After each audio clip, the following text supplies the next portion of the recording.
కర్ణాటక ఉప ముఖ్యమంత్రి జి పరమేశ్వర రాష్ట్ర కరువు సంక్షోభాన్ని అత్యంత తీవ్రమైనదిగా అభివర్ణించారు.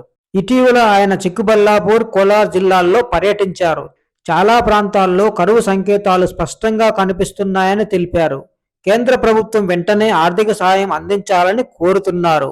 ప్రస్తుతం కరువు కేవలం కర్ణాటకలోనే కాకుండా ఆంధ్రప్రదేశ్, తెలంగాణ, తమిళనాడు, మహారాష్ట్రాల్లో కూడా కరువు ప్రభావం ఉందని తెలిపారు. ఈ పరిస్థితిని జాతీయ ప్రాముఖ్యత గల విపత్తుగా ప్రకటించాలని ప్రధాని మోదీకి లేఖ రాశానని పరమేశ్వర వెల్లడించారు. అయితే ఇప్పటి వరకు కేంద్రం నుంచి ఎలాంటి స్పందన రాలేదన్నారు. ఎప్పటి నుంచో చర్చలో ఉన్న కర్ణాటక మంత్రివర్గ విస్తరణపైన పరమేశ్వర స్పందించారు. ముఖ్యమంత్రి, పార్టీ నాయకులు ఇప్పటికే ఢిల్లీ వెళ్లి హైకమాండ్తో చర్చిస్తున్నారని చెప్పారు. హైకమాండ్ అనుమతి రాగానే మంత్రివర్గ విస్తరణ జరుగుతుందని తెలిపారు. తుముకూరు జిల్లాకు మరో మంత్రి పదవి ఇవ్వాలని కూడా తాను కోరినట్లు వెల్లడించారు. నీట్ పేపర్ లీక్ వ్యవహారం పైన కూడా ఆయన మాట్లాడారు. విద్యార్థులకు మద్దతుగా నిలిచిన కాంగ్రెస్ నేతలు రాహుల్ గాంధీ, ప్రియాంక గాంధీలను నిర్బంధించడం సరికాదన్నారు. కేంద్ర ప్రభుత్వం ప్రతిపక్ష గొంతును అణచివేయాలని చూస్తోందని ఆరోపించారు.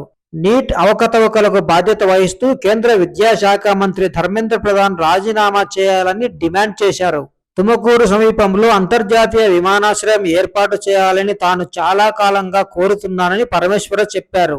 అది వస్తే సుమారు 20 జిల్లాలకు ప్రయాణ సౌకర్యం మెరుగుపడుతుందన్నారు. ప్రభుత్వం ఈ ప్రతిపాదనపై సానుకూలంగా ఆలోచించాలని కోరారు.